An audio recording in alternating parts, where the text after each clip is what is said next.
Iniciamos. 4:29. Buenas tardes, sean todos bienvenidos a este interesante conversatorio Haceres y Saberes Ancestrales en el Cañón del Chicamocha, con nuestros invitados Gloria Oviedo Chávez y Armando Martínez Garnica, los dos naturales de Bucaramanga. Haré una corta presentación de cada uno de ellos.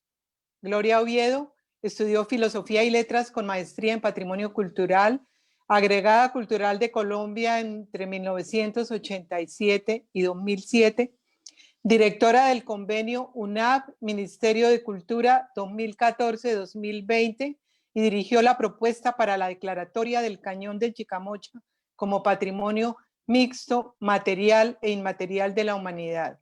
Actualmente, directora del proyecto de Patrimonio Cultural Fundación Tierra Viva. También es investigadora asociada a Colciencias en las áreas de cultura, turismo y patrimonio de 2017.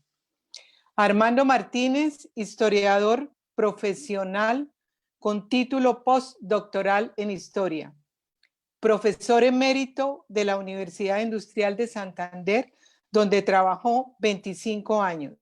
Ha publicado 32 libros y más de un centenar de artículos en revistas y obras colectivas, todo sobre diversos aspectos de la historia de la nación colombiana y de la sociedad regional santandereana.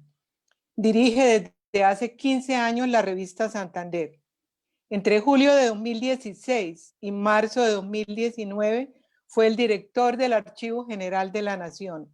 Actualmente reside en Bucaramanga, dedicado a investigaciones históricas y a proyectos culturales. Armando y Gloria, muchas gracias por aceptar nuestra invitación. Nos acompaña también Rosabel Martínez, Diego Correa y Viviana Torres del equipo cultural. Bueno, hace unos días el gobierno de Colombia anunció que presentará ante la UNESCO una propuesta para que el cañón sea reconocido como Patrimonio de la Humanidad. Gloria, cuéntenos sobre los antecedentes del estudio que se hizo para este fin. Bueno, primero que todo, mil gracias, Elenita, por la invitación. Es un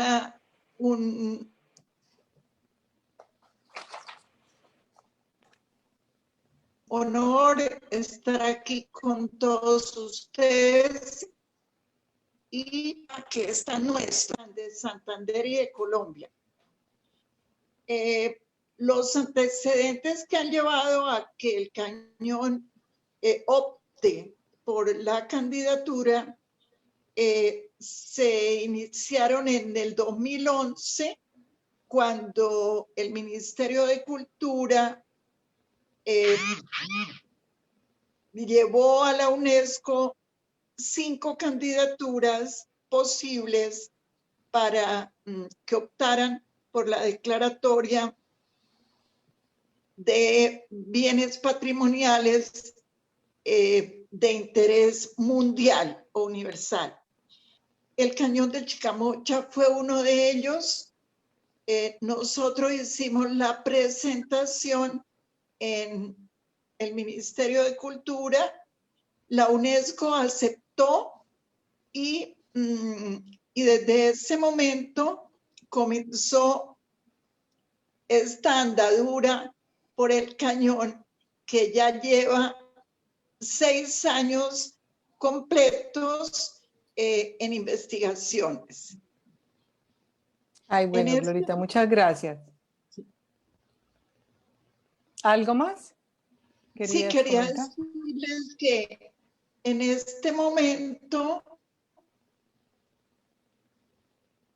bueno, como se había presentado en septiembre del año pasado al Ministerio de Cultura, el informe final que hizo el equipo de investigación, dentro del cual Armando Martínez, el historiador Armando Martínez, fue el historiador del proyecto.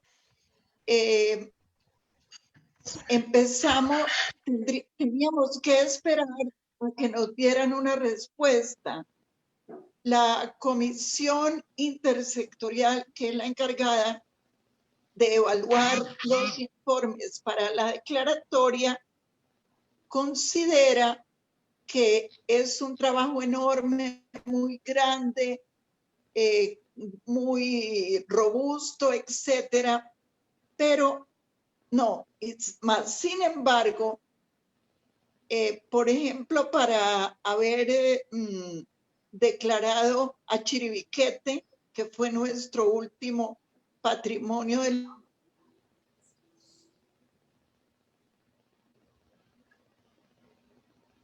Fui, entonces,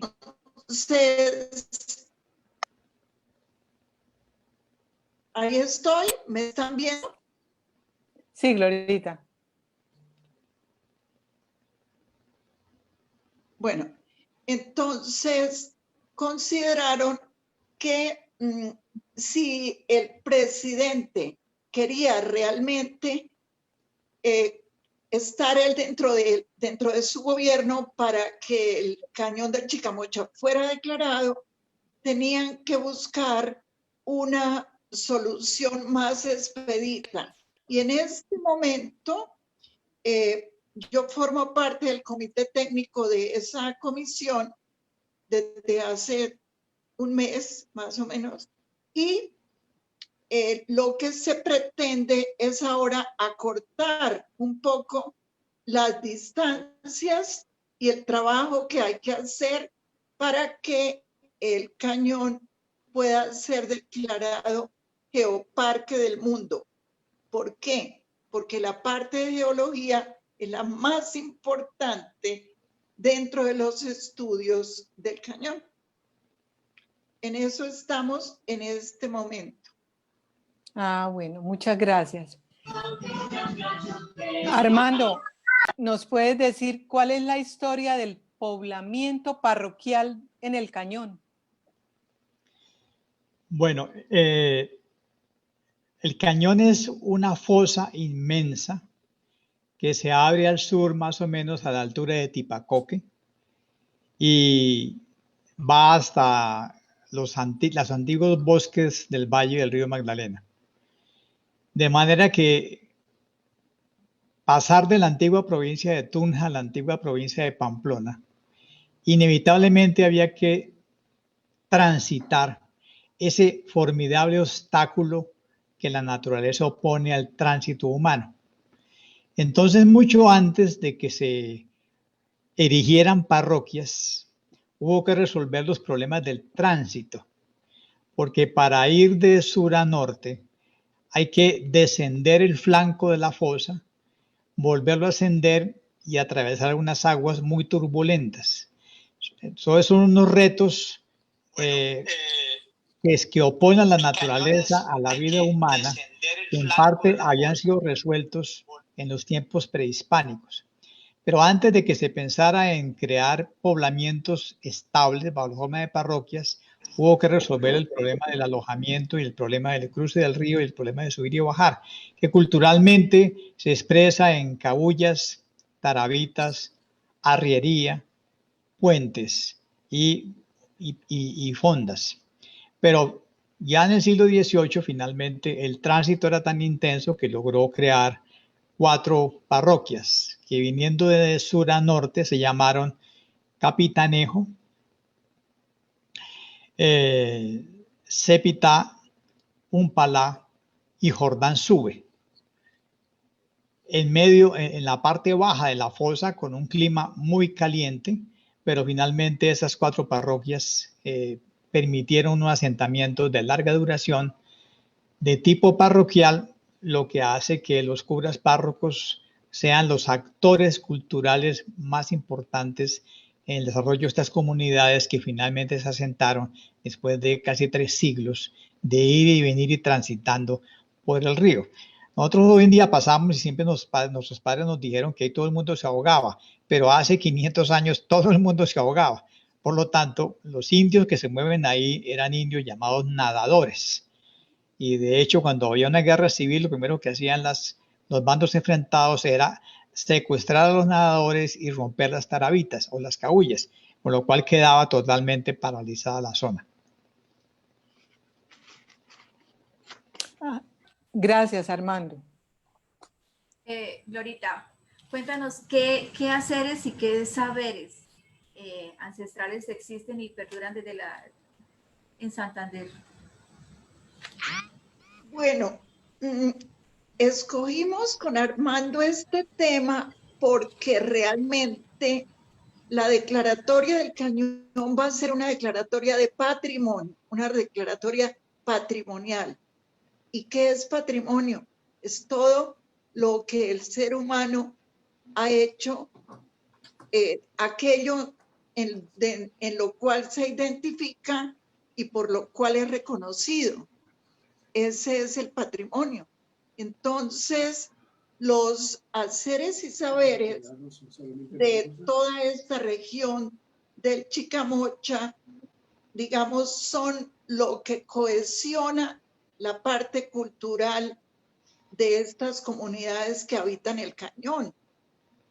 Y obviamente pocas cosas, pero muy importantes, tenemos que fueran originariamente guanes, pero como los guanes estuvieron aquí a la llegada de los españoles y estuvieron un tiempo, entonces adoptaron algunas costumbres que llegaron, y esas costumbres y esas técnicas son las que perduran hasta hoy.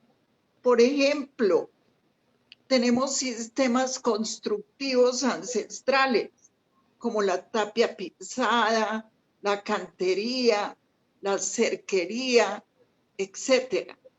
Tenemos también tradiciones de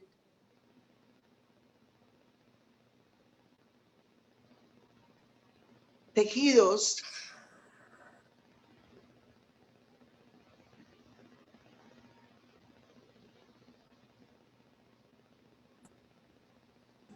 Glorita, te quedaste sin audio.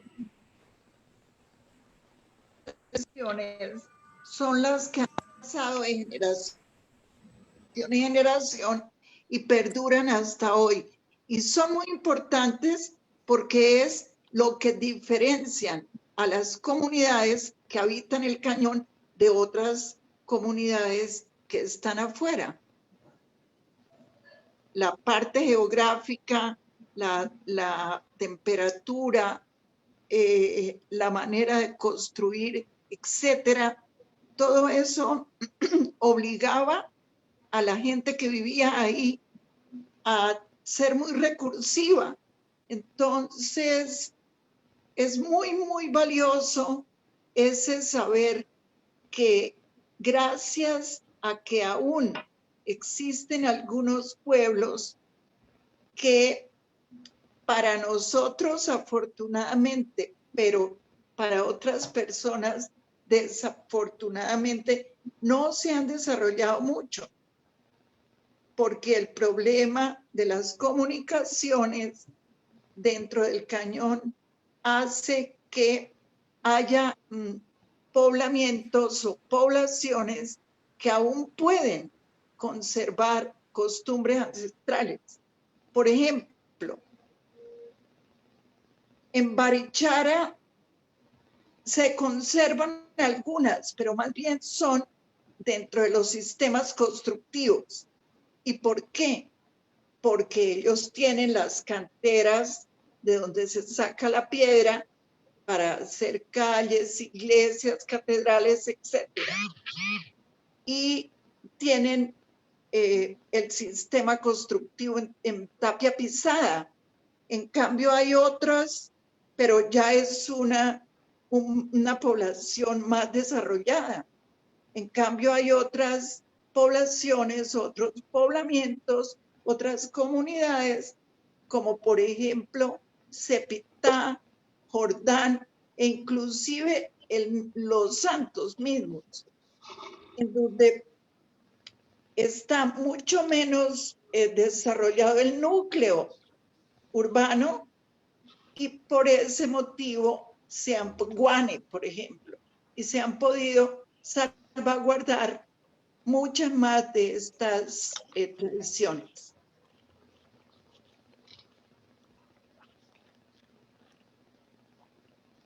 ¿Sí?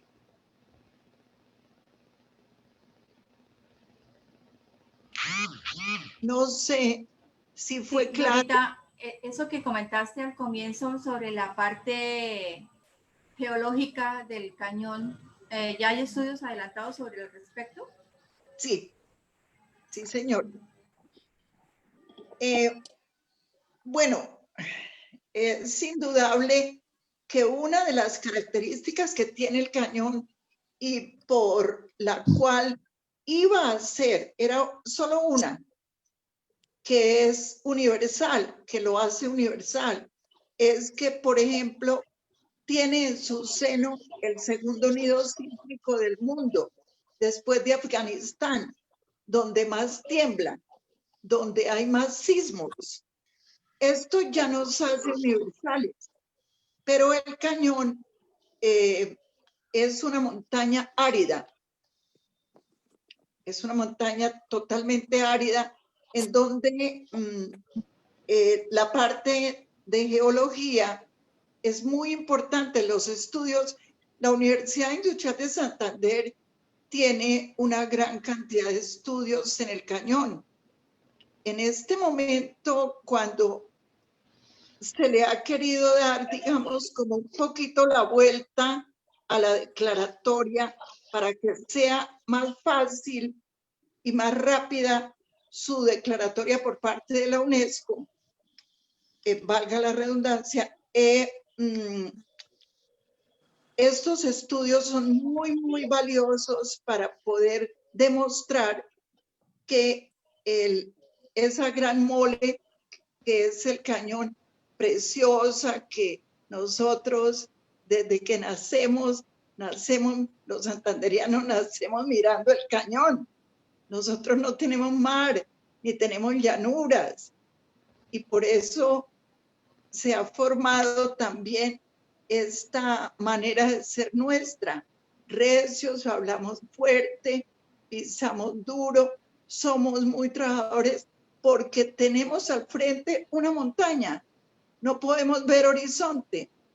Entonces, tiene unas características muy, muy especiales y es único en América Latina y uno de los cañones más extensos también del mundo. Hemos estudiado una partecita muy pequeña del cañón, pero el cañón, como lo dijo Armando, es supremamente largo. Es muchísimo más largo que los estudios que se han hecho. Sí. Gracias, Glorita. Ahora yo quiero preguntarle a Armando, ¿cuál es la historia de la planta de fique y de la artesanía de fique allá en el cañón? Bueno, en la parte sur oriental del cañón, en el momento en que el río está cambiando de nombre, está pasando de ser Sogamoso a ser Chicamocha, hay dos poblaciones conectadas que son junto al río El Capitanejo y 1000 metros arriba Covarachía. En ese tramo del cañón que está entre Covarachía y El Capitanejo hay una planta colombiana que es nativa de ahí, según los biólogos, que es la Furcraea macrófila, vulgarmente conocido con una palabra de la lengua chibcha que es fique. El fique es nativo de ese pedacito, de ese trecho del cañón. Y es muy diferente al nenequén mexicano y es muy diferente a la pita. Esa variedad de Furcrea macrófila que le ha dado de comer a muchas familias campesinas en unos 7 departamentos del país, fue domesticada en ese tramo del cañón, mucho antes de la llegada de los españoles. Y con la taraba fue hilada, es decir, la planta había que domesticarla porque había que desfibrarla, lavarla, secarla, teñirla e hilarla con una taraba. Y con eso se fabricaban las cabullas. Cuando llegaron los primeros castellanos, se dieron cuenta del trabajo y la artesanía del fique, no solamente para las 3 cuerdas que permitían cruzar el río en varios tramos, y Jerónimo Aguayo fue el primero que atravesó agarrado las 3 cabullas para pasar el río hacia las quebradas de Tequia, sino encontró toda la artesanía que los indios habían desarrollado alrededor de la fibra de la Furcrea macrófila llamada fique. Entonces, esa artesanía es prehispánica y luego fue usada durante los periodos indianos y desarrollada ya para la forma de lazo, fique y todo, costales y mochilas y todo lo que se requirió para lo que se desarrolló después por los españoles, que es la arriería. Entonces, hacia 1930 todavía Cobarachía era un gran centro de acopio del fique y es una población muy singular porque cuando uno está en la plaza de Cobarachía y mira hacia el oriente, ve en toda su extensión la cordillera nevada de Huicán. Uno ve todo en toda su extensión la cordillera nevada, lo que nos deja ver que era un mirador mágico de los muiscas que estaban ahí y que estaban conectados con los que estaban en la parte de abajo, que es un capitanejo del Chicamocha, al cual le pagaba tributos. Entonces, el país desarrolló hasta el día de hoy una artesanía del fique, de la Furcrea macrófila, que le ha dado de comer a miles de familias en muchos departamentos, y esta es la zona original de esa planta, según los botánicos. Este es uno, digamos, de los secretos patrimoniales del cañón que hay que rescatar, la artesanía del hilado y del fique, y todavía en las poblaciones de esa zona tienen la taraba de disco y de rejo, de arco. Yo he tomado muchas fotos, sobre todo en Nonsaga y en Capitanejo, y en la niñez uno lo veía en pie de cuesta, como el campesino estaba con el arco, dándole las vueltas a la taraba para hilar los hilos de la planta y volverlos cabulla o lazo. Entonces creo que esto es uno de los grandes patrimonios que tiene ese sector del cañón. ¿Y ellos vivían era de eso, de trueque o ellos? Es que el cañón allá hay mucha aridez. Digamos, hoy en día nosotros lo vemos como una cosa inhóspita y desértica, pero el cañón es una fuente de muchos recursos, porque también eran zonas de cocales y los muiscas tenían que venir a comprarles a ellos la hoja de la coca y tenían que intercambiarlos con productos de la tierra fría. Entonces, esa es una zona de intercambio porque estaba lleno de zorros, animales, murciélagos, pescado, todo lo que era una fuente de comida para muchos grupos étnicos, no solamente para los guanes, sino para los grupos chitareros, para los grupos muiscas, para los grupos del Valle del Río Magdalena, que recorren esta zona intercambiando. Se intercambia la coca, el algodón fue domesticado por los guanes en el siglo XII también. Entonces, esta es la zona de los cocales, los algodonales y de una planta natural que es el fique. Y todo esto se vuelve artesanía. Y todo se cambia con los olleros, los paperos y los que traen la sal, de lo que luego será el reino. Y luego, hasta el siglo XIX, es una zona donde se sacaba la fibra para hacer sombreros, porque de ahí se sacaba todo el sombrero que se fabricaba en Barichara, en todas partes. Se sacaba el añil, o sea, eso es de una gran productividad en esos siglos. Y por eso había tantos grupos étnicos metidos ahí, con sus cabullas, intercambiando con ellos gracias a sus nadadores y a las diferentes producciones. Ah, claro. Y la ceiba barrigona sí no tiene nada que ver, esa sí era, o esa que, además de ser, digamos, uno de los adornos del cañón, ¿produce algo? No. Es que uno no lo sabe muy bien, porque es que, digamos, los indígenas le sacan provecho a todo. Entonces, por ejemplo, uno ve que la ceiba bota una especie como de algodón. Ellos hilan eso. Entonces, lo que para uno es basura, para el indígena prehispánico es un recurso que tiene que ser trabajado e hilado.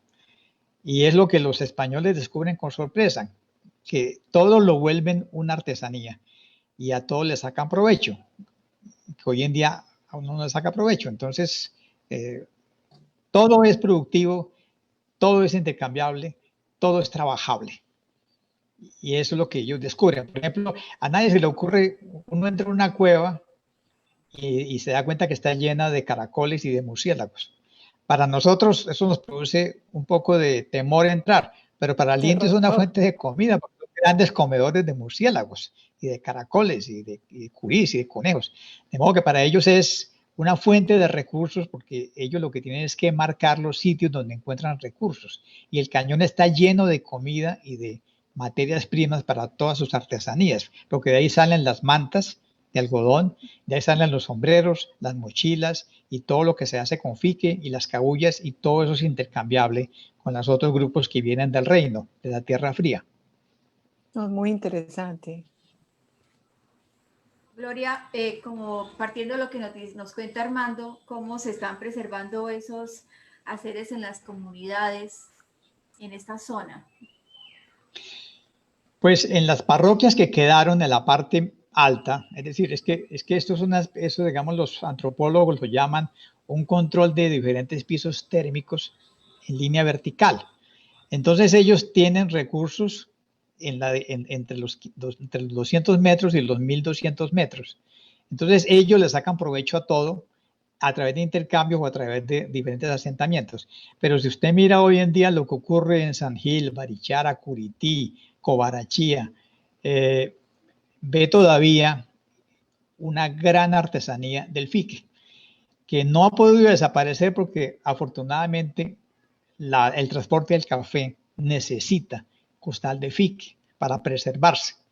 Entonces todavía estas parroquias son grandes productoras de la hilaza del fique y del tejido del fique para hacer costales que todavía se necesitan y para hacer la cordelería de fique. Entonces, esa es una de las grandes tradiciones, que uno la puede ver fácilmente en Curití, en Aratoca, que eran los grandes sitios de acopio y mercadeo del fique, pero hasta 1930-40 eran Cobarachía y Capitanejo. Entonces, eso sigue siendo una tradición y todavía las comunidades campesinas tienen la taraba y la usan todos los días para hilar la fibra de la penca de la Furcrae macrófila.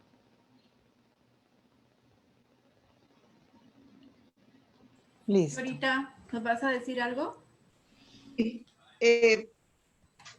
Preguntaste cómo se preservaban también los demás haceres y saberes, ¿verdad? Sí. Sí, bueno. La tradición oral definitivamente es lo que preserva en general el patrimonio inmaterial. Este patrimonio que no se toca, pero que es el reflejo de lo que somos. Entonces, en las familias campesinas les enseñan a los niños. En las escuelas rurales, en este momento estamos en una campaña de volver esa resocializar el valor de todos estos saberes y haceres, porque con la entrada de todas las comunicaciones y de toda la parte tecnológica, obviamente a los niños no les interesa mucho conocer este tipo de historias, se las oyen a los abuelos, pero yo pienso que nosotros estamos obligados también a ayudar a preservar estos haceres. Tenemos en la Fundación Tierra Viva, que tiene el Centro de la Tierra, que es un centro de investigación. Esto es nuevo. Ha surgido a raíz del estudio del cañón. Tenemos una tarea muy interesante con las escuelas rurales y estamos trabajando para que inicialmente somos nosotros los que le llevamos a los niños un programa didáctico. Pero ¿cuál es la idea? La idea es que los municipios y los gobiernos locales, los alcaldes, las secretarías de educación, perdón, en los municipios, etcétera, tengan dentro de sus programas escolares esta tarea de preservar los haceres y los saberes de sus municipios. Por otra parte, es obligatorio, está en la ley de cultura. Es obligatorio para los gobiernos departamentales incluir dentro de sus programas de desarrollo, sus planes de desarrollo a nivel departamental, la preservación de toda la herencia cultural regional. Entonces, por otra parte, nosotros tenemos fe en que cuando el cañón sea declarado y ya sea un patrimonio geológico de la humanidad, pues vamos a tener mucho más apoyo, mucha más facilidad.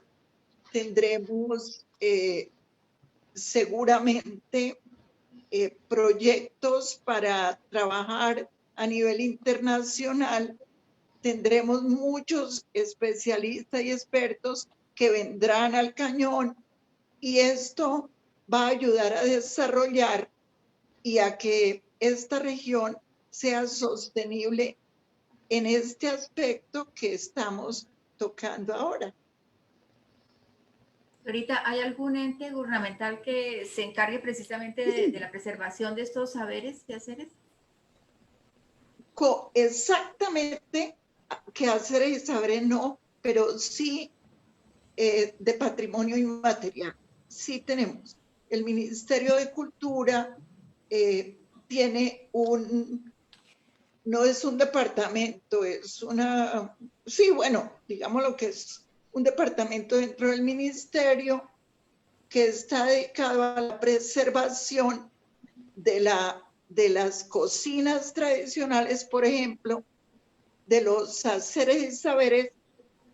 Tenemos en Santander un ejemplo de eso y es la Escuela de Arte y Oficios de Barichara, que se creó para eso, para preservar algunas tareas, algunos trabajos y algunos haceres que se hacían o que se siguen haciendo en Barichara y en el resto del cañón.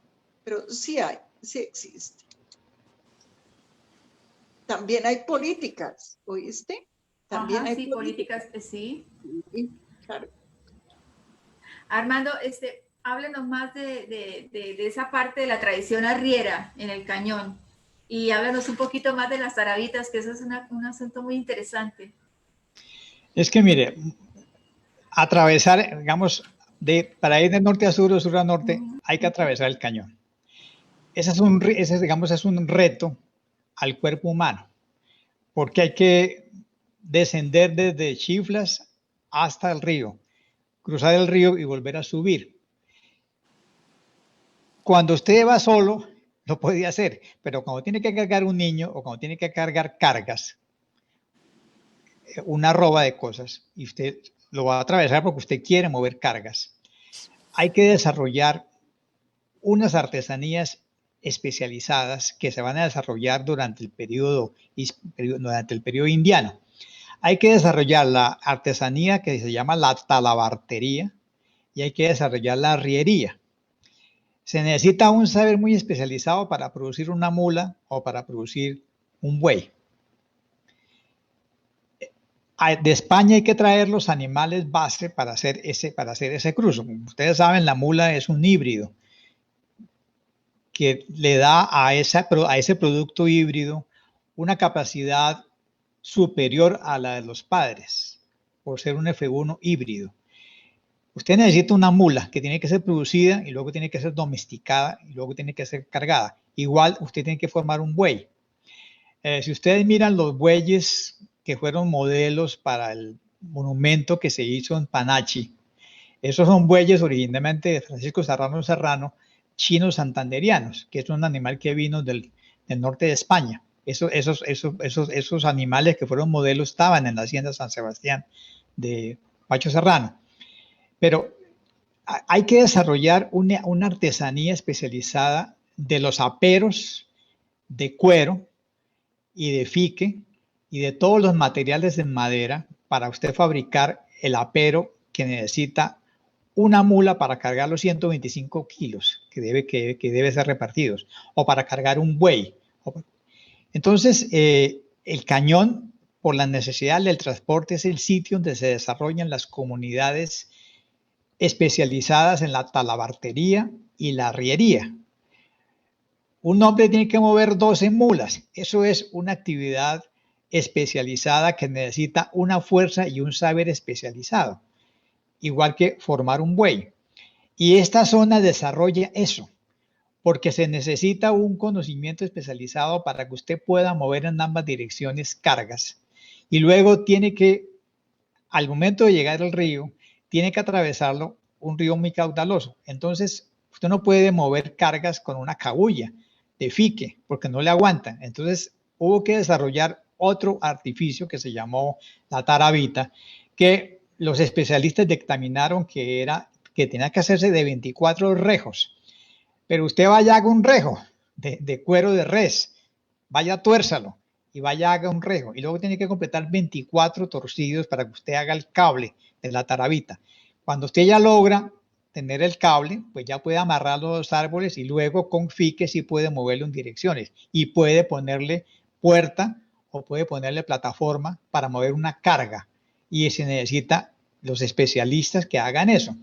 Este río se va llenando de tarabitas de cuero, cada uno de 24 rejos, y con gente que lo mueve con aparejos de un lado al otro. Yo tengo unas imágenes del siglo XVIII. Voy a tratar, no sé si aquí alcanzan a ver esta. Esta es una en la cual el hombre va solo y él solito lo cruza, agarrado de pies y manos. Esto es del siglo XVIII, que lo vio un viajero. Pero cuando usted tiene que mover una carga de una mula 125 kilos, usted ahí sí necesita la plataforma y la puerta de la tarabita. Y necesita las personas que lo jalen. Usted en una dirección, usted se va con la carga. Pero para que vaya al otro lado, necesita la persona que con un cable lo haga llegar. Este río se va a llenar de tarabitas. Antes de la llegada española era un río lleno de cabullas. Y esas cabullas le daban nombre a los diferentes tramos del río. Si hay un pedazo del río que se llama Sube, hay otro pedazo que se llama Chocoa, otro que se llama Chicamocha, es que son diferentes indígenas los que están controlando las cabullas. Y luego van a ser las tarabitas, porque los puentes van a llegar muy tarde, hasta el siglo XIX, porque es muy difícil financiar un puente que se haga sobre un río tan turbulento. Entonces, los santanderianos olvidan que fueron arrieros profesionales en todas las direcciones, porque llevaban quesos reinosos desde Paipa hasta la feria de San Cristóbal. Y todos los productos, la sal que venía del llano, la sal que viene de Zipaquirá y todas las artesanías. Entonces, una de las cosas que más maravillaron a los extranjeros cuando llegaban al río es el momento de cruzarlo. Y todos hacen descripciones maravillosas y algunos los pintan. Manuel Ancísar hace unas descripciones muy lindas de las tarabitas. Y hay gente que vive de producir mulas. Los jóvenes de hoy no tienen ni idea de lo que se necesita saber para fabricar una mula y enseñarla a que haga el trabajo y moverla. Y cuántas mulas puede llevar un arriero. Y cómo se forma y cómo se domestica y cómo se maneja y cómo se manejan sus mañas. Pues los santanderianos lo desarrollaron justamente en el cañón, porque usted sin mulas y sin bueyes no puede mover cargas, porque además la legislación proteccionista de la corona española rápidamente prohibió cargar indios. Inicialmente se cargan indios y los indios eran capaces de echarse un cristiano detrás en una silla, pero rápidamente la legislación proteccionista de España prohibió cargar indios, con lo cual obligó a desarrollar la obrería. Hoy en día en algunos pueblos de Santander todavía quedan talabarterías antiguas que saben fabricar de madera el alma de una silla y luego fabricar una silla de montar y todos los aperos que necesita una mula para cargar eso y para mover algo. Esto se desarrolló en el Cañón y es uno de los grandes patrimonios culturales que tiene Santander en todas las parroquias que están junto al río y las que están en la parte alta. Yo recuerdo que mi suegro nunca olvidaba sus experiencias juveniles en los pueblos que están al sur de Capitanejo, especialmente en Soatá. Y yo me preguntaba por qué él tiene tanto cariño por Soatá. El día que fui me di cuenta, Soatá era el gran mercado de las mulas y los machos y los caballos. Y por eso todo el mundo tenía que ir a Soatá a conseguirse una mula, porque sin mula no se podía vivir en los siglos anteriores.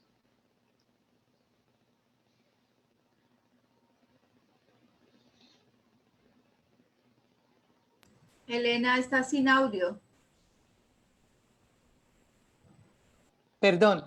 Armando, en el libro Hilo de Plata de Juan Diego Pinzón hay una fotografía de un personaje con un sombrero tipo el lejano oeste y vive en un pueblo del Cañón. Y esos sombreros, cada sombrero de ellos trae su propio nombre.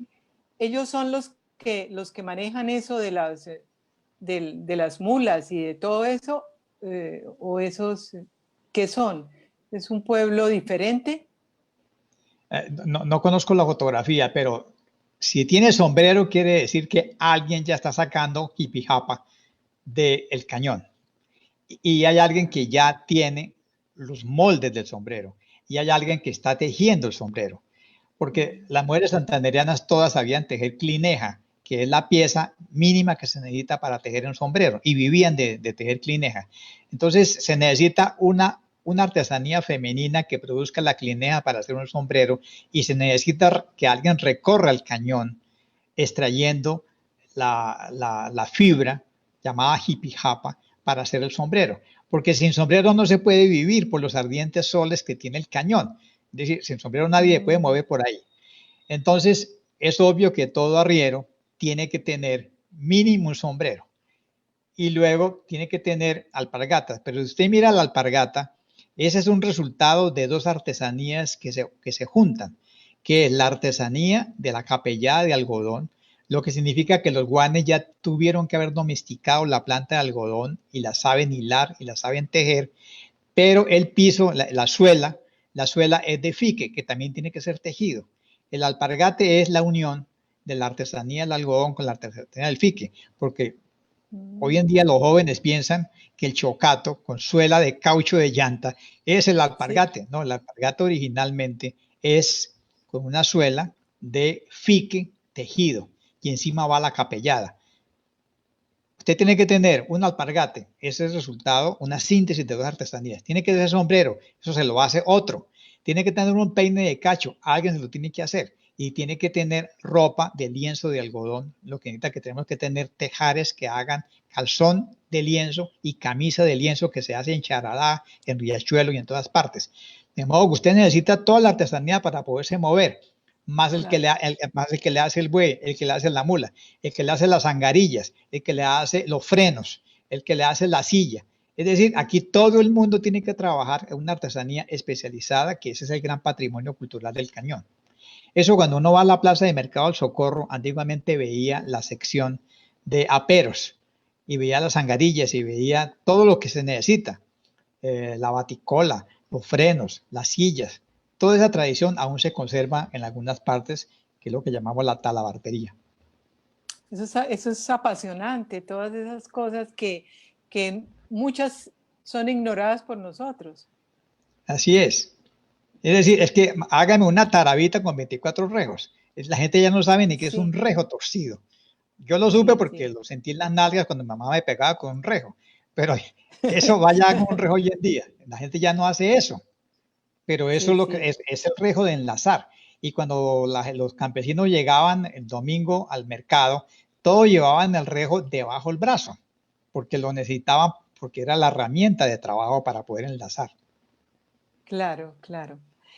Yo veo que ustedes tienen muchas anécdotas, entonces me gustaría preguntarle a Gloria, ¿qué anécdotas nos puede compartir sobre el estudio que hizo con las personas que se encontró?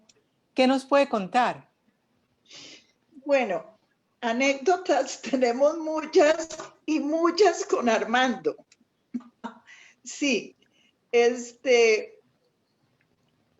tenemos, bueno, hay anécdotas con la gente que encontramos, pero hay anécdotas entre nosotros, porque obviamente toda gente de la ciudad, entonces, pues siempre uno está descubriendo cosas y se encuentra muchas cosas simpáticas, como por ejemplo, en alguna salida confundir un hotel, era una especie de bar de mala muerte, y aunque nosotros siempre llevábamos todo perfectamente organizado, llegamos y resulta que la señora pensaba que íbamos a llegar 8 días después. Entonces, llegar a las 7 de la noche a un pueblo que tiene 20 casas y un hotel de esos que casi le toca a uno dormir sentado, pues fue muy simpático. Terminamos hablando con ellos, que era lo más interesante, con la gente del pueblo, que nos acompañó en la plaza principal hasta que nos medio organizaron dónde nos íbamos a quedar. Pero yo creo que uno de las anécdotas más sensacionales fue cuando aquí mi doctor queridísimo Armando Martínez Garnica se ofreció a organizar el viaje a Jordán Sube. Ay, eso quería yo preguntar.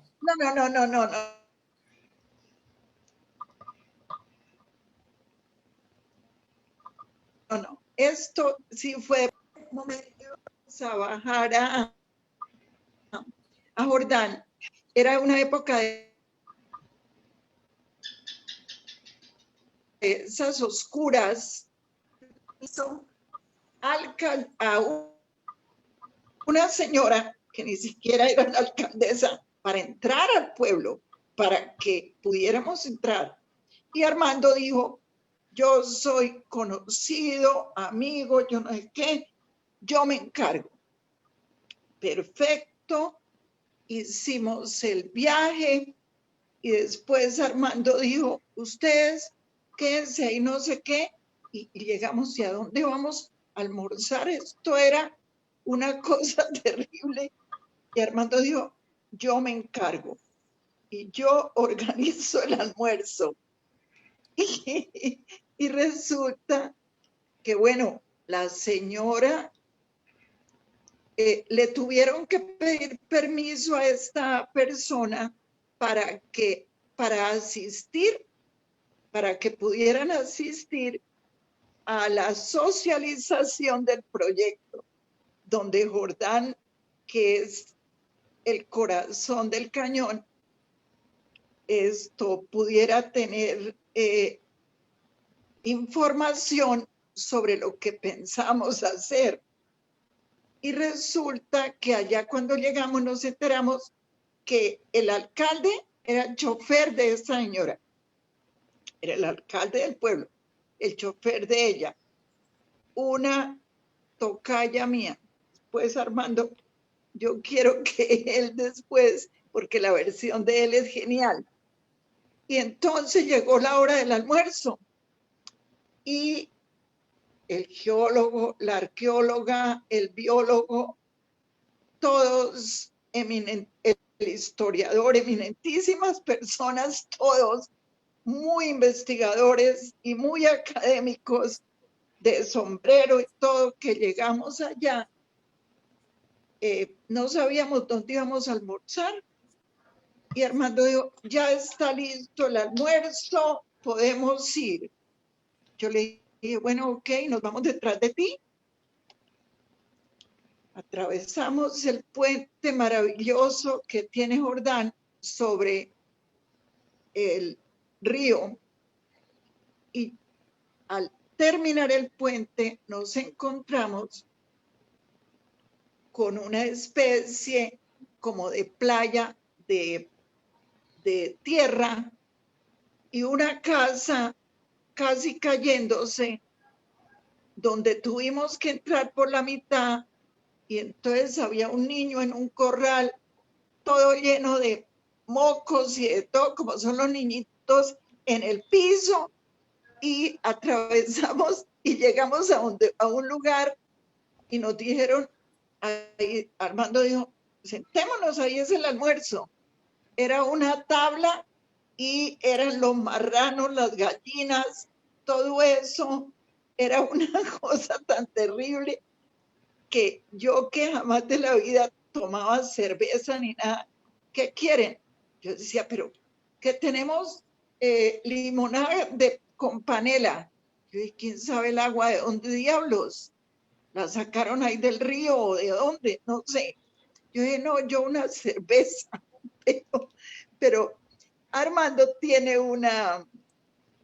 Y claro, era muy chistoso porque no podíamos hacerle el feo a la gente que estaba ofreciéndonos el cabrito hecho allá. Y que iba a trabajar con ustedes. Pues no, ella no iba a trabajar con nosotros, pero nosotros queríamos preguntarle muchas cosas a ella. Claro, Armando. Claro. Armando. No, pues yo quería preguntarle a Armando por cómo era la vida en Jordán Sube en los tiempos del cura Meléndez.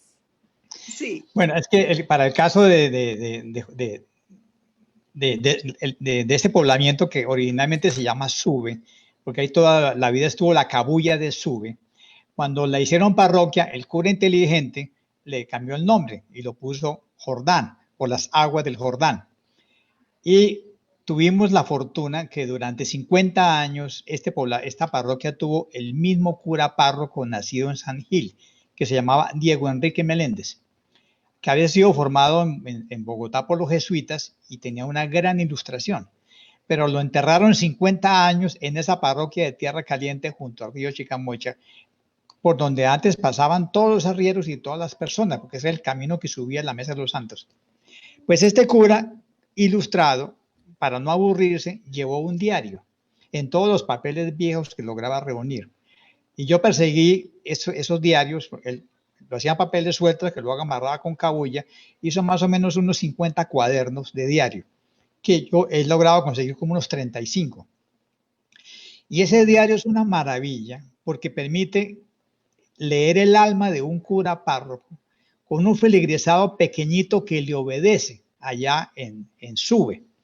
Entonces, y además es un cura conservador que sigue a Núñez, que sigue a Caro, que odia a los liberales y que hace una descripción de quién pasa por ahí y quién llega a temperar, porque se volvió digamos, en mi época a uno le decían que tenía que ir a temperar a un clima diferente, uno no vivía. Entonces en Bucaramanga la gente enferma de reumatismo y de cosas de tierra fría lo mandaban a temperar a Jordán.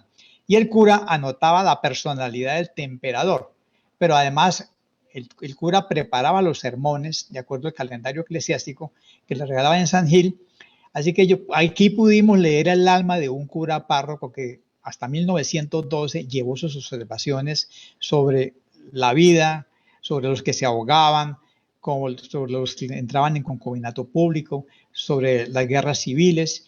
Así que esta parroquia tiene esa fortuna de tener un cura que nos dejó un diario que pudimos recuperar y con lo cual pudimos hacer un gran capítulo de cómo era la vida Era una parroquia conservadora del tiempo de la regeneración, en la última cuarta parte del siglo XX, hasta que muere en 1912. Era una familia muy notable de San Gil, que son los Meléndez.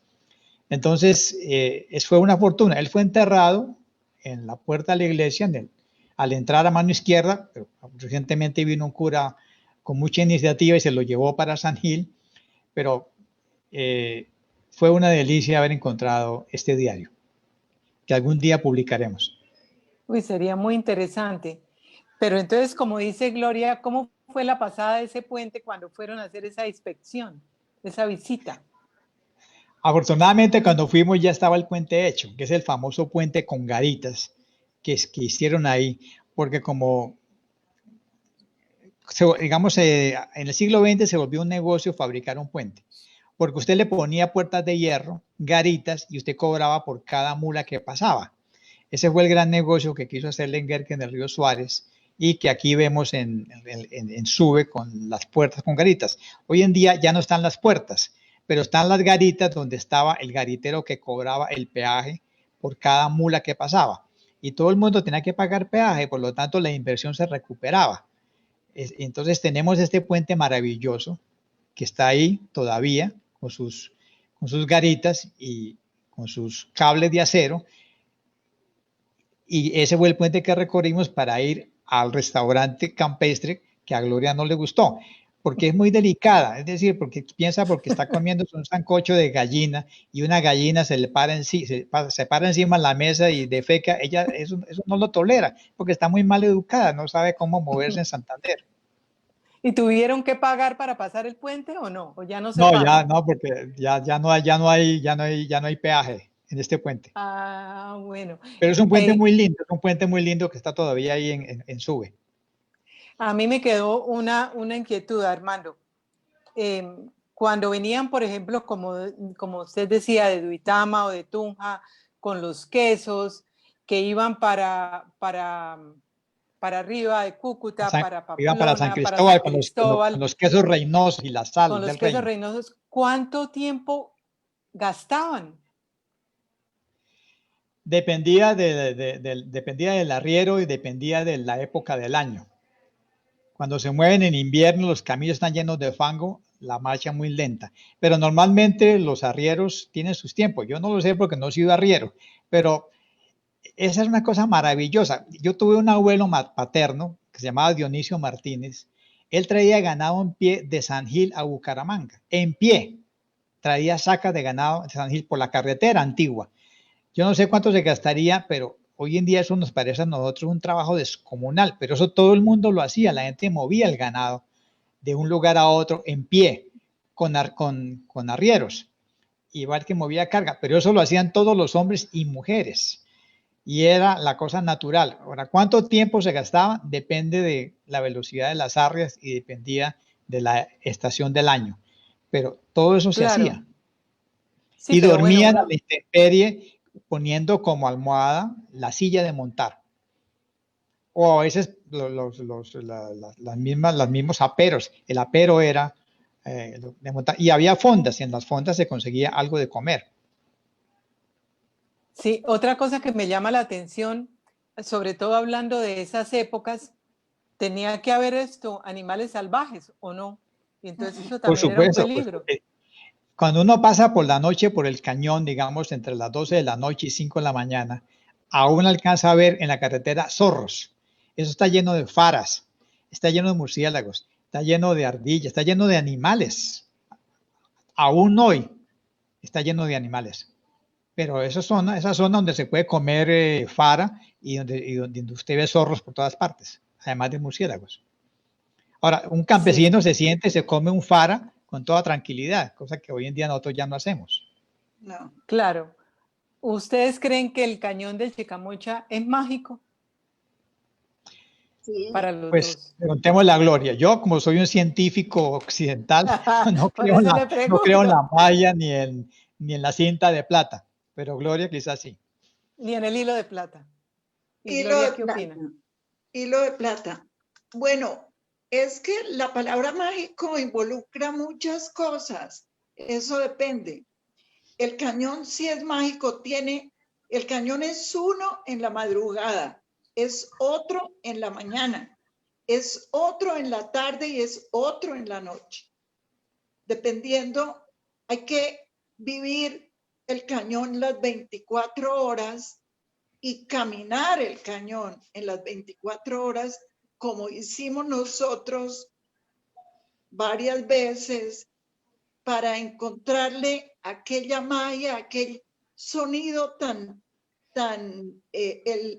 las voces del silencio, todo lo que le dice a uno el cañón, todo lo que uno encuentra, los colores de la naturaleza, cómo van cambiando desde la madrugada hasta cuando ya no hay, apenas se ve la luna. Las fotos del libro de Hilo de Plata, Noches de Luna Llena, de Juan Diego, son fotos muy bellas que realmente nos muestran cómo es ese cañón de Mágico. La gente que tiene el libro las puede ver. Ahora él está haciendo el del páramo de Santurbán. Sí, pero bueno, siga. Por la misma línea, pero en el cañón yo pienso que sí hay una magia muy importante. Y una cosa que quería acotar es que una de las mejores fotos hecha por Esperanza Barroso que nosotros tenemos es la de Armando Martínez sentado en la tarabita al finalizar el puente de Jordán. Esa foto es de exposición y como tenemos el deseo de hacer el libro sobre la parte histórica que él desarrolló durante estos años en el estudio, será realmente la portada del libro. No es el cañón, es él sentado en la tarabita, porque eso fue, yo no sé a qué horas lo cogió Esperancita, pero se sentó ahí y fue una cosa estupenda. Ahorita, la experticia de las personas que participaron en esta investigación, ¿cuál fue? Tuvimos un geólogo que es un maestro, un magíster y tiene doctorado en geología de la UIS. Una antropóloga, arqueóloga especializada en Santander. Bueno, primero el historiador, que lo tenemos con nosotros, el geólogo, la arqueóloga, un biólogo, director de la Fundación Guayacanal, que es una persona amplísimamente reconocida a nivel nacional e internacional, profesor de universidades en Estados Unidos. Tuvimos también, ¿quién me falta, Armando? Pues, bueno, en patrimonio cultural estaba yo. Tuvimos en turismo a varias personas, ahí cambiamos algunas veces, todos expertos. Tuvimos también... Tuvimos a Esperanza Barroso tomando fotos. Las fotografías de Esperanza Barroso. Tuvimos un arquitecto de Santo Tomás, de la Universidad de Santo, que hizo la última parte de protección y gestión, y geología, historia, ecología y biodiversidad, patrimonio cultural, arqueología, turismo y protección y gestión. Y tuvimos un economista en desarrollo socioeconómico. Estaba cubierta, digamos, 7 áreas que son las que deberíamos estudiar. Yo creo que una de las cosas más maravillosas fue la historia geológica del cañón que hizo el geólogo. Porque cuando uno se pone en la parte más alta de Panachi, es que uno se da cuenta qué es lo que ocurre con el río. El río originalmente nace en Cómbita y pasa por Sogamoso y luego el río corría desde Cómbita más o menos hasta el lago de Maracaibo, o sea, de sur a norte ininterrumpidamente. Pero en la era, hay un momento en el cual se levanta la cordillera oriental de origen marino. Entonces, cuando se va levantando la Mesa de los Santos con sedimentos marinos, el río ya no puede seguir hacia el norte. Entonces el río tiene que cavar una fosa y tiene que devolverse sobre sí mismo y va a desembocar en el río Magdalena. Cuando uno está arriba en lo alto de Panachi, es cuando se da cuenta de cómo el río no es capaz de romper el obstáculo de la mesa, da la vuelta en 180 grados y se devuelve. Eso es una cosa maravillosa que con el geólogo supimos. Es un río que se devuelve sobre sí mismo porque se le atravesó, se le levantó la cordillera y lo obligó a devolverse. Y luego tuvo que salir a desembocar en el río Magdalena, y lo mismo le pasó al río Saravita, al Suárez. El Suárez también va paralelo y no puede hacer nada, entonces lo que hace es que desagua en las juntas, en Villanueva, en el Chicamocha, y ambos llevan las aguas a donde no había resistencia, que es a las selvas del río Magdalena. Eso fue el gran aporte del geólogo. No, interesantísimo. Mira, y quiero decir otra cosa. Cada uno de los, de los líderes de cada línea tenía su equipo.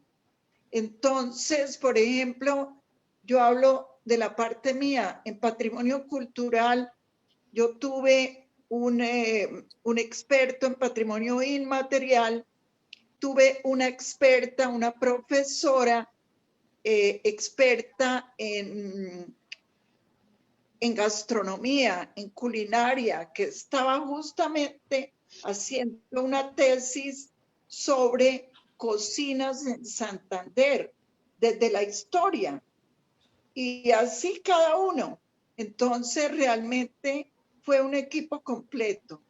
Por eso ahora yo adhiero a lo que quiere el Ministerio de Cultura, que es un poco volver más fácil, facilitar esta declaratoria de Geoparque del Mundo, guardando lo que nosotros hicimos, es decir, lo que los estudios que se hicieron, y dándole mucho énfasis a la parte de geología. Esos estudios los hicieron en la UNAV, ¿verdad? No, mira, no en la universidad. La universidad tuvo convenios de cooperación con el Ministerio de Cultura y con Gobernación. Nosotros, la universidad sí nos facilitó, porque pues yo dirigía el proyecto y yo era docente investigadora de la universidad, nos facilitó toda la parte física, todas las herramientas, en fin. Eso estaba dentro del convenio que la universidad, pero realmente fue el Ministerio de Cultura, digamos, el que nos guió por dónde debíamos hacer el trabajo. Ah, bueno. Antes de que Rosabel les haga la última pregunta, los pobladores del Cañón, o a los pobladores del Cañón, ¿les gusta que los citadinos vayan? ¿Se sienten invadidos? ¿Se sienten que les van que los van a molestar, o son amables y aceptan, Armando? Pues mi opinión es que como son sitios de paso, de tránsito por siglos, son poblaciones que siempre vieron transitar personas, siempre. Entonces es gente que ve con mucha alegría que llegue un nuevo arriero, que llegue gente. Hay un momento en la historia de Jordán en la cual un provincial salesiano, Monseñor Ravillate, intentó trasladar el lazareto de Contratación a Jordán Sube.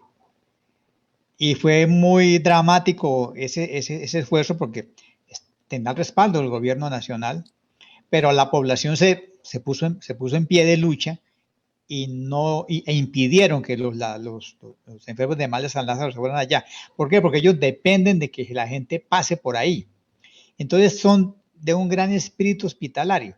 Yo les recomiendo que el día que quieran pasear, hagan un paseo a Capitanejo y suban a Covarachía, porque hay un cuadro muy famoso que se llama El Cristo de Covarachía, del gran pintor de Suaita.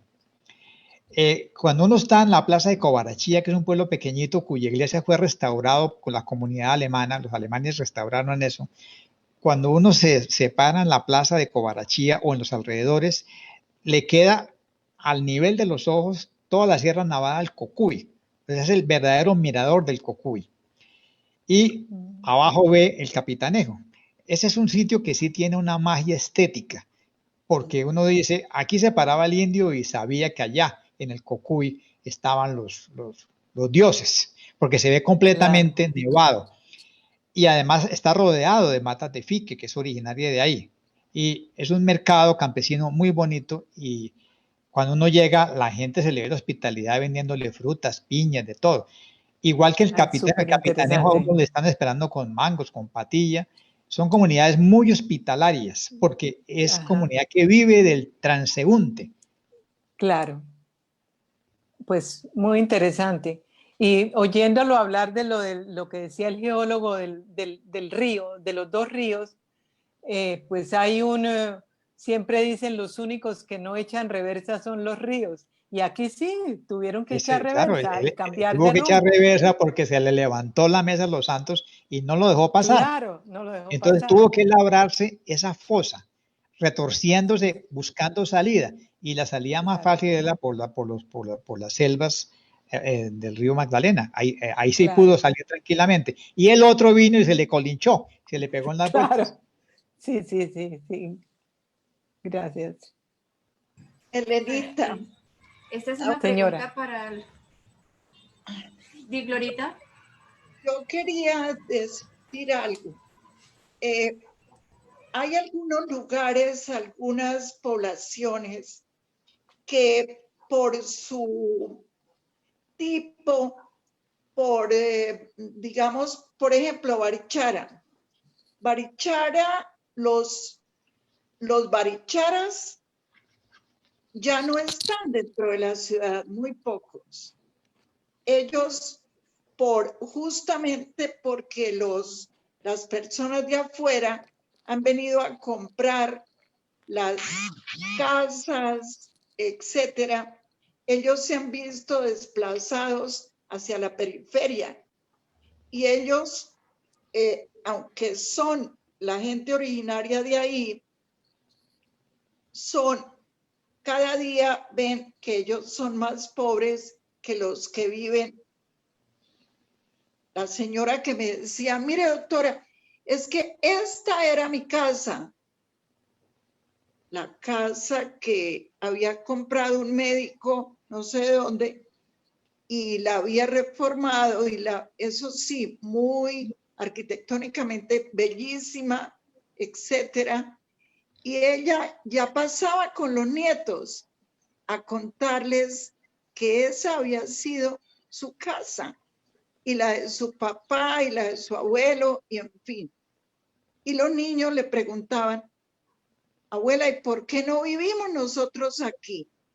Entonces, eso son las dos miradas terribles de los habitantes del Cañón.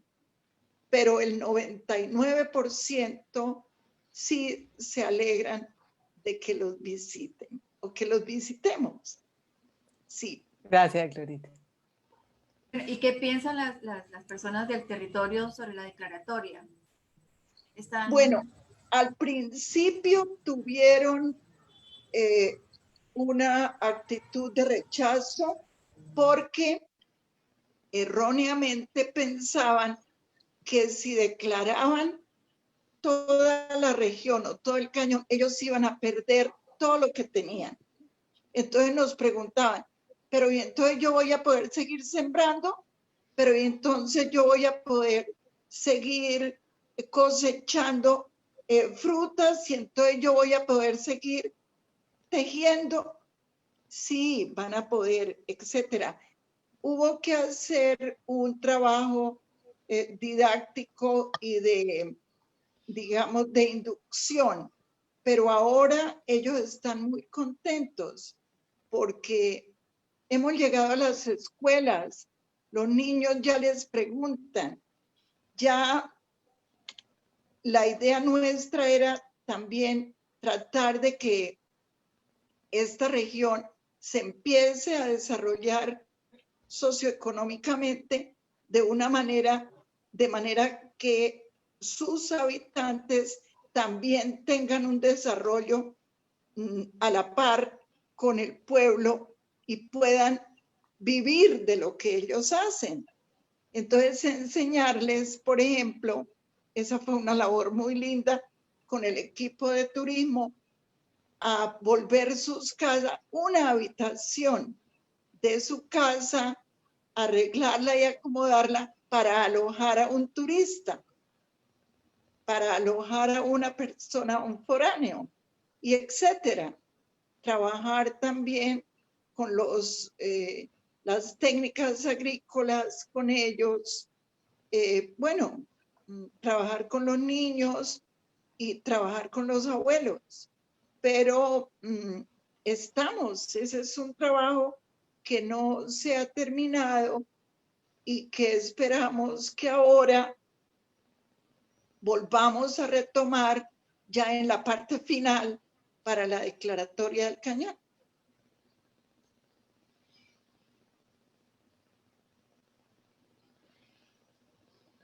Rosabel tiene el micrófono apagado. Rosabel, el micrófono ahora me está pasó apagado. a mí. Pero esta pregunta va para los dos. ¿Creen que es factible una pronta declaratoria por parte de la UNESCO para considerar el cañón del Chicamocha como patrimonio de la humanidad? Pregunta para Gloria. No, para Armando también, los dos. ¿Qué opina? Es para los dos. Desde el punto de la historia. Es que yo conozco el Ministerio de Cultura y los caprichos de los funcionarios, los caprichos de Alberto Escobar, los caprichos de la ministra. Entonces, a veces les da la gana mover las cosas rápido, a veces les da la gana atravesarse como mulas muertas.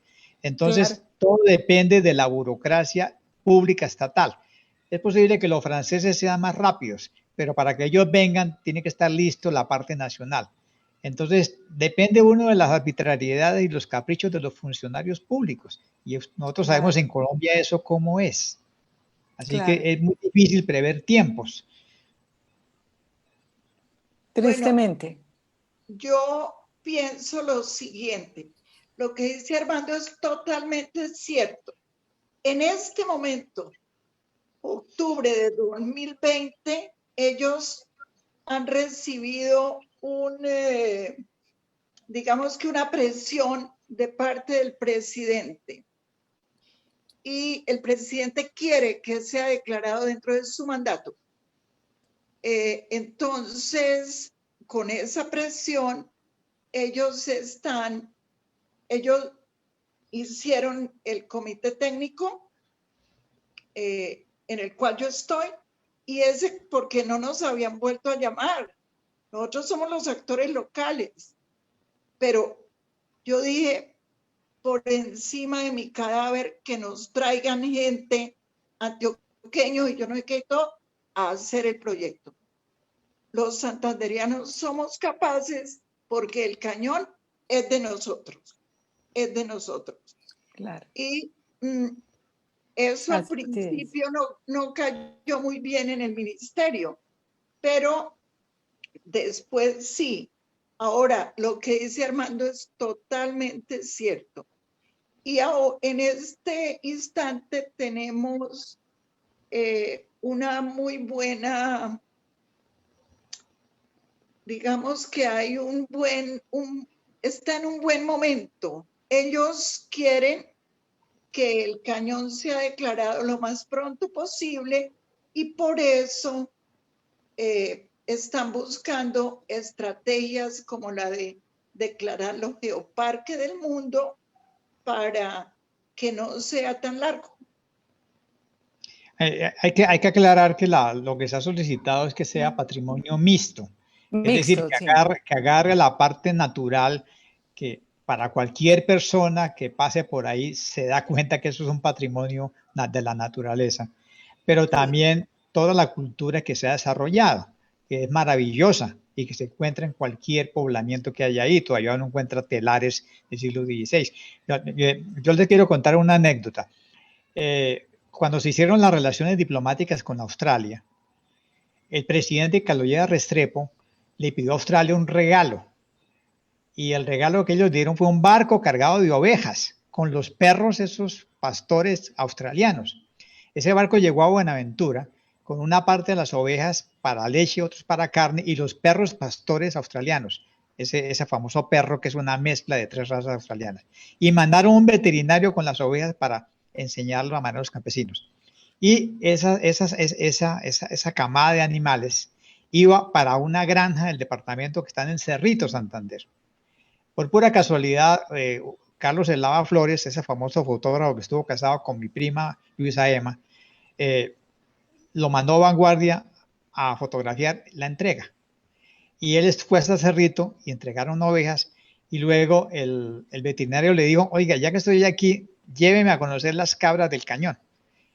Y él vino, le mostró las cabras, y el tipo no podía creerlo. Decía: mire, esto es como ver Castilla en el siglo XVI. Es la cabra castellana antigua, porque aquí no le han hecho ninguna mejora todavía. Estamos hablando hace, ya era Restrepo. Todavía no le han hecho ninguna mejora. Es como si estuviéramos en la Castilla del siglo XVI. Y se fue a fotografiar todas las cabras para llevar a Australia. Es que hasta las cabras son un patrimonio antiguo. Y Sí, como claro. todas las cosas que hay ahí. Entonces yo creo que sí, digamos, si yo fuera el ministro, ya le daba la declaratoria de patrimonio mixto, porque yo sé lo que hay ahí. Pero para un burócrata del ministerio le parece demasiado rápido. Sí, claro. así es. Bueno, nos gustaría, las personas que quieran hacer preguntas, están los micrófonos abiertos. Yo quisiera saber cómo se llega allá, ¿A dónde? a lo que tú describiste del cañón. Por ejemplo, Mira.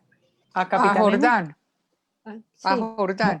A Jordán es muy sencillo. A Jordán simplemente te vas hacia San Gil, y después de pasar San Sebastián, la finca de Pacho Serrano, después de Aratoca, a mano derecha está la entrada a Jordán. Bajas por esa Sí. carretera y llegas a Jordán. Facilísimo. Pero ¿Qué si tal es quieres la carretera? la carretera. Ahora, si quieres ir a Capitanejo, pues hay dos maneras: la manera santandereana o la manera boyacense. La manera boyacense es ir hasta Duitama. Vas a Tunja, Duitama, y de Duitama sigue por unos pueblos maravillosos que se llama Santa Rosa de Viterbo. Luego vas a Tipacoque, y al momento de llegar al puente de hierro de Capitanejo, a mano izquierda se sube a Covarachía en media hora, y es todo pavimentado. Covarachía, sí. Todo pavimentado. Y ahí está Capitanejo. Ahora, de Capitanejo ya puedes agarrar la carretera que va para Málaga y sigues por San Andrés, Huaca, y sales a Los Curos. O lo puedes ¿Por hacer qué en no nos hacemos una contrario. excursión? En Los Curos se va a Huaca, y San Andrés, Málaga, y de Málaga sale a Capitanejo, y en Capitanejo pues ya se mete a Covarachía, y de ahí sigue. Vale la pena ir hasta Tipacoque, pero también Sí. Santa Rosa de Viterbo es muy lindo. Esa es una ruta maravillosa. Pero no hay yo facilidades para... Gracias. yo sugiero, si me permiten, la vía por Duitama, porque por Los Santos, no, por Curos, Málaga, es terrible. Sí. Es terrible. Entonces, nosotros la última vez que fuimos por la vía de Por Duitama, por por Duitama. Cómbita. Exacto. Por Cómbita. Cómbita, sí. De Armen todas una maneras, eso excursión. vale la pena, es maravilloso ese paseo. Maravilloso, maravilloso. Y se come Y, espléndidamente. y también hacer una parada en Sobatá, que vale la pena ir a Sobatá. Sí. ¿Y se puede dormir en algún sitio? Porque ustedes En me todas contaron partes hay, hoy en día ya en todas partes hay En hostales. Eso ya todas hoy en día hay mucha atención al turista. sin Sí, sí, pulgas. sí. Ah, Ah, eso es no. parte Hay del hoteles en todas paseo. partes. Te puedes quedar en, te Laurita, puedes es quedar parte del en paseo, las Capitaneo, pulgas y el todas paseo, esas claro. cosas. Vamos, Bueno. invítenos, hacemos excursión, qué rico. Para la declaratoria final. Eduardo Patiño creo que quería Yo preguntar. iría con ustedes, donde fue, a la hora que quieran. Claro. Volvemos, Sí. Armando, volvemos. De este conversatorio puede salir un buen grupo para ir. Claro, por supuesto, nos vamos. Eduardo, Yo ¿qué es me lo que apunto. querías preguntar? Armando, buenas tardes. Dos preguntas. La primera para saber si el territorio del Cañón del Chicamocha en tiempos precolombinos fueron exclusivamente dominio guane o No, habían otras no. culturas. Una cosa maravillosa es que el río tiene como 7 nombres. El río nace como Sogamoso, porque era digamos, esos pasos eran de capitanes del cacique Sogamoso. Luego se va a llamar Chicamocha, cuando ya entra a territorio del cacique Chicamocha, y se llama el Capitanejo porque era un subalterno de él llamado el Capitancito, que le cobraba el tributo por pasar, por la cabulla. Luego se llama Sube, luego se llama Chocoa. Va cambiando de nombres hasta que finalmente otra vez se llama Sogamoso. Si tiene tantos nombres es porque tuvo cabillas de diferentes grupos étnicos. Un río tan largo lo comparten muchos grupos étnicos y cada uno le va a dar el nombre a la cabulla. Entonces, ahí encuentra usted de todo. Encuentra cabullas chitareras por el lado de Tequia, cabullas muiscas, cabullas caguanes, cabullas de los chocoes y cabullas de los yariquíes. Que yo creo que Chocoa es cabulla de los yariquíes. Por lo tanto, es un grupo, es un territorio de intercambio de todos los grupos prehispánicos. Otra pregunta, ¿ahí también se cultivaba tabaco? Yo creo que el tabaco es posterior. ¿Por qué? Porque si uno mira las listas de tributación de los caciques a los encomenderos, no aparece el tabaco.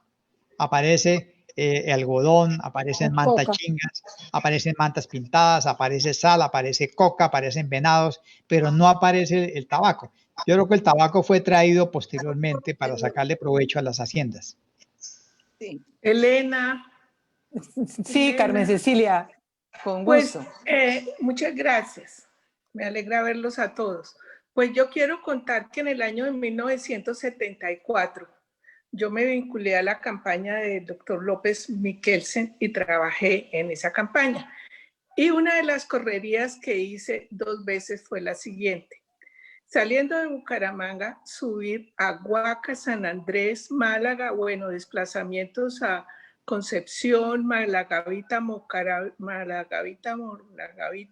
bajar a Capitanejo. Atravesamos nosotros de Capitanejo, llegamos a Tipacoque, nos tocó entrar a Sobatá, Susacón, para salir después a Onzaga, Mogotes, San Joaquín, Onzaga, Mogotes.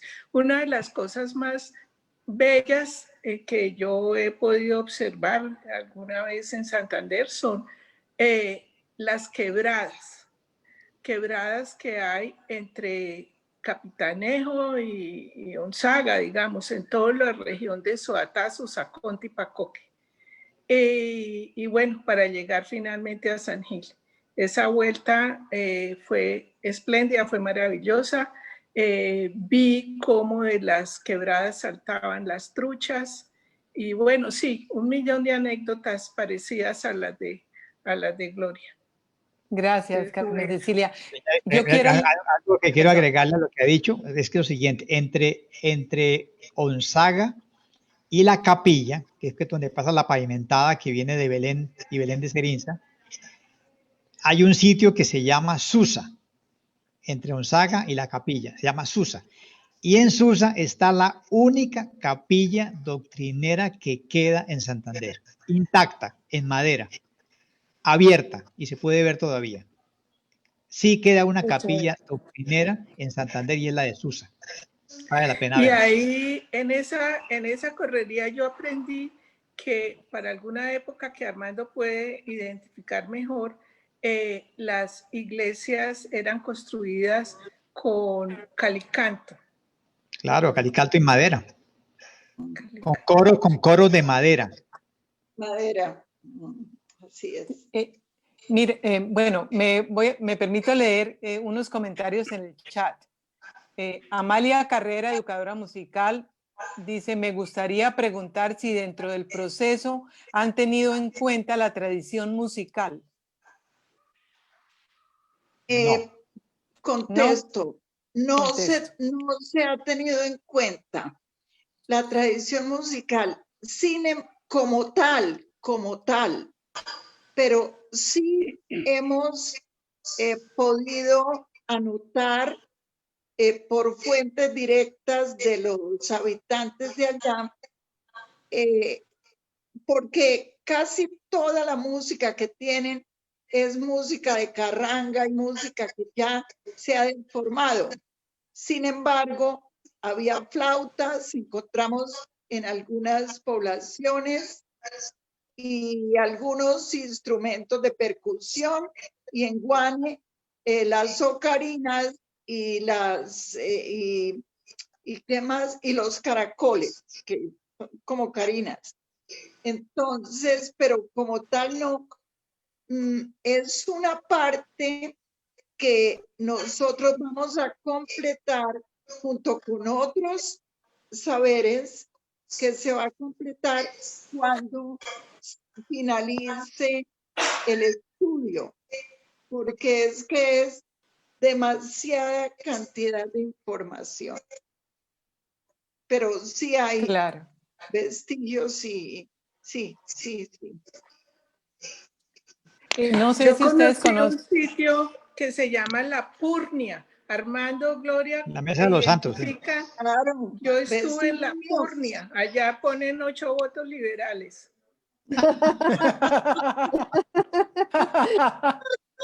Esto, No se hablando de podían perder. sitios, de otros sitios, Diego Correa comenta, hospedándose en Barichara se puede visitar el punto de juntas, donde Sí. se une el río Suárez con el Chicamocha. También se puede visitar toda la parte alta de Villanueva hasta Aratoca. Exacto. Sí. Pues bajando por Macaregua. Bajando claro. por Macaregua. Los caminantes de Santander hacen mucho de recorrido. Sí. Creo que Doraluz Campo quiere hacer un comentario. ¿Sí, Doraluz? No.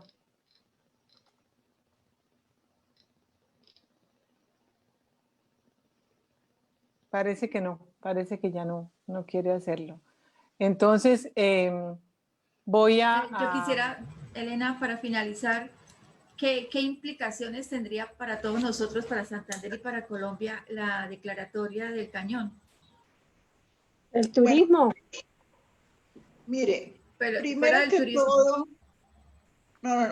primero que todo, le daría a Santander una posición y una visibilidad que nosotros no tenemos aún.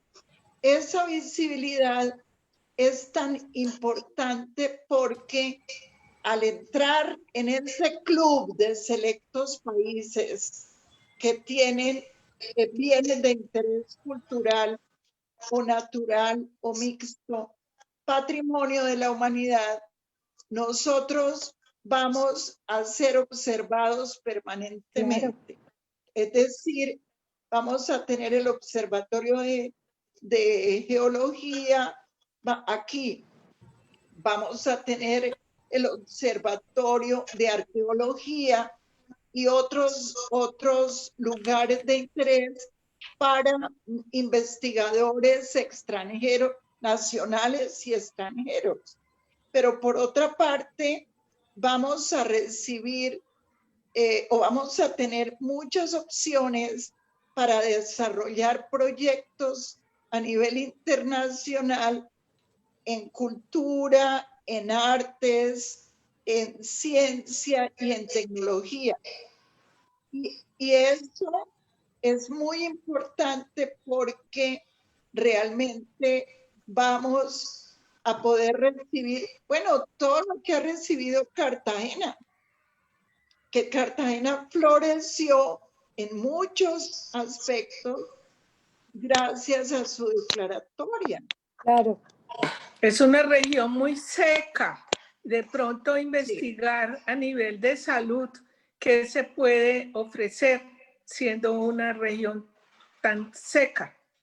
Se llama bosque seco tropical. Bosque seco tropical.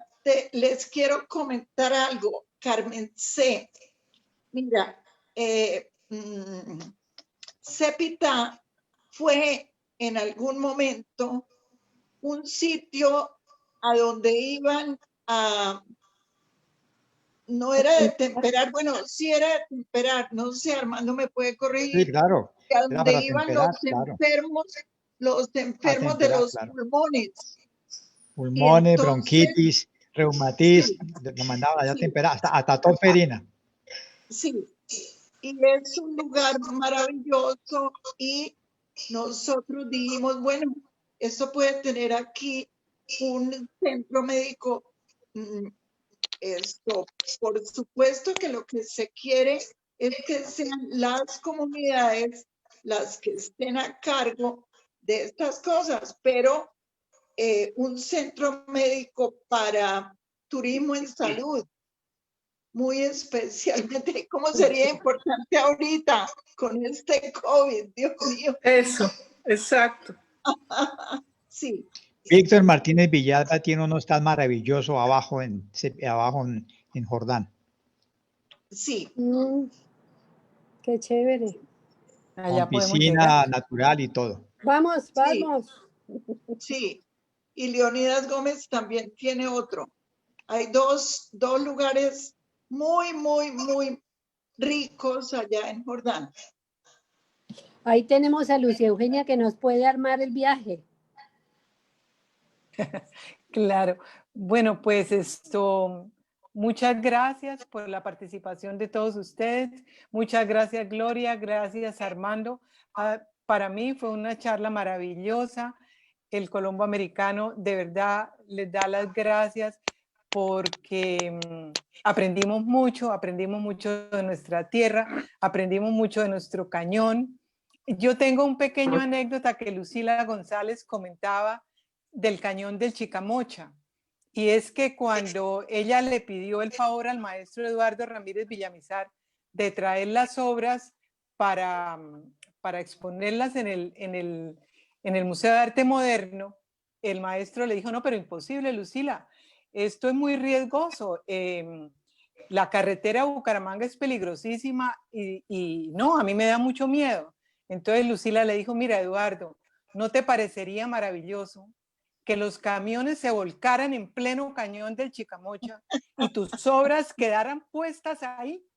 Entonces el maestro como que se sorprendió tanto que le dijo, no se diga más, Lucila, llévese las obras. ¿Sí o no, Rosabel? Sí. Esa fue una cosa una de las cosas muy bella. O sea, la apropiación del cañón sí, es muy, muy importante. Entonces, pues les agradecemos mucho la participación, la asistencia, ya casi son hora y media larga de charla. Elena. De conversación. Elena, alguna vez que el presidente Carlos Lleras pasó por el cañón de Chicamocha, iba en su carro con su conductor y lo acompañaba don Espinosa Valderrama, entonces el doctor Lleras le comentó a doña Cecilia, Cecilia, ahora empiezo a entender a Abdón. Claro. ¿Puedo hacer un comentario? Claro, todos los que quieran. Bueno, muchas gracias. Mi nombre es Germán Durán. Yo soy médico. Buenas tardes, Germán. Gracias. Maravillosa charla. Yo soy bumangués, egresado de la Universidad Industrial de Santander, médico. Y bueno, vivo en Bogotá hace muchos años. Mi mamá es cepiteña. Ah, qué chévere. Cuando yo estudiaba en la UIS, finalizando los 60, yo fui de las primeras promociones Mi abuelo cultivaba tabaco en Cepitá. Allá se cultivaba tabaco, anís, fique y la ganadería caprina. Esas eran las fuentes más importantes de la economía cepiteña. Y yo cuando eso no había carretera para ir a Cepitá antes de la carretera que sí hay ahora, subiendo de Pescadero a Chiflas, que está el desvío y que se contempla el cañón del Chicamocha de una manera maravillosa. Bueno, yo quería decir que en esa época mi abuelo mandaba el tabaco a la colombiana de tabaco ahí en la carrera 27 en Bucaramanga. Sí.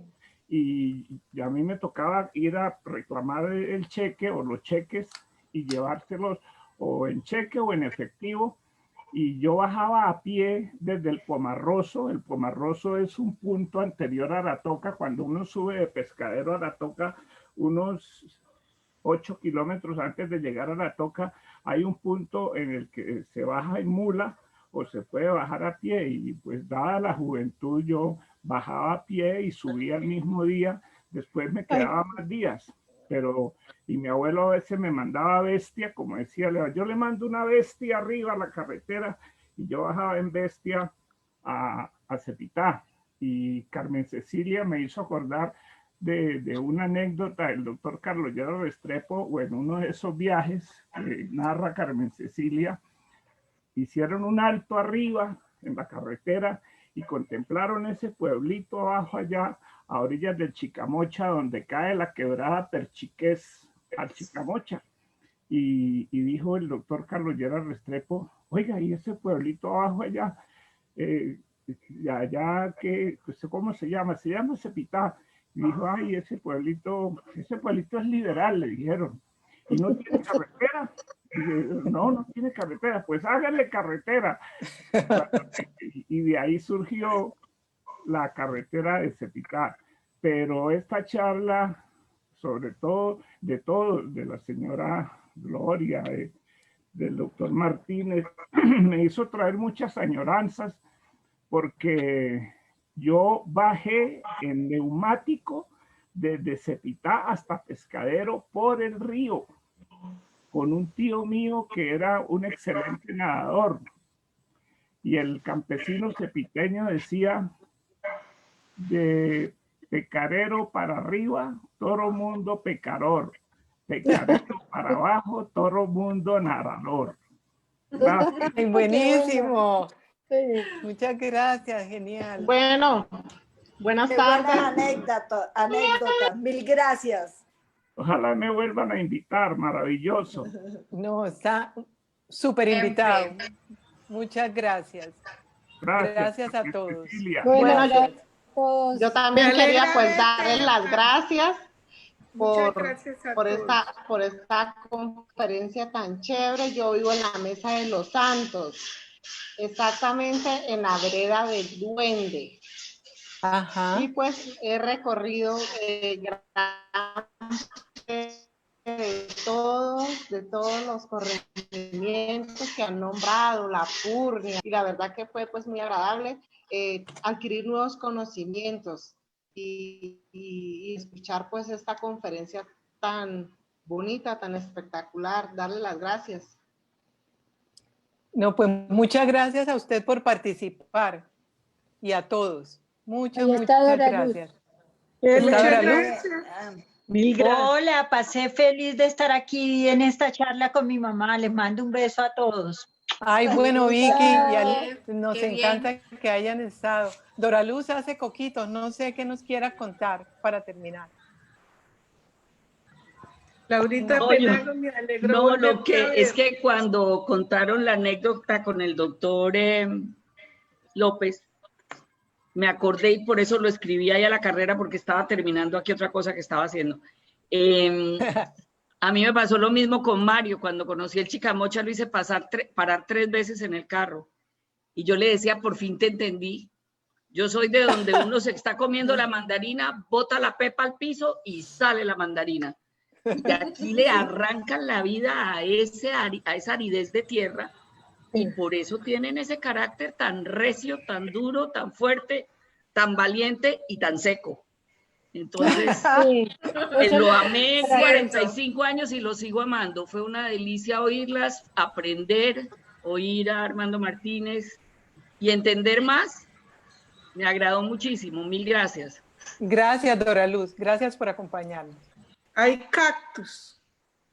Cuando Sí. viajábamos nosotros por tierra con mi papá, se bajaba, tenía una navaja de esas, como esas Suizas. navajas suizas que tienen bastantes Swiss Army. cosas. Y entonces él se subía, orillaba y se subía y ay, allá hay un cactus. Y lo bajaba y lo abría y nos lo mostraba y nos hacía comer Comía la cactus. tuna. Sí, la tuna. Sí. Y hay mucho Bueno, cojín. Bueno, hay mucho por hablar, Mucho por hablar. pero pues me da mucha pena con Gloria y Bueno. con Armando quitarles tanto tiempo. Muchas gracias. Creo que ya es el momento de retirarnos y muchas gracias de verdad. Gracias, Elena. Gracias a Muchas todos. muy Gracias. interesante. Armando. Gracias. Gracias. Julia, Les Elena, recordamos que mil pueden entrar a gracias. nuestra página del Facebook y volver a ver esta Qué bien. charla y la pueden compartir con todos sus amigos. Bueno, Y próximamente también vamos a ponerla en YouTube. qué bueno. Gracias. Maravilloso. Gracias, Elenita, y gracias a todos. Gracias, Armando, muy Isabel. amable. Glorita, gracias. Una excelente Gracias. charla. Chao. Elena, buena noche para todos. Bueno, buenas Hasta luego. noches. Adiós, adiós. Adiós. Chao.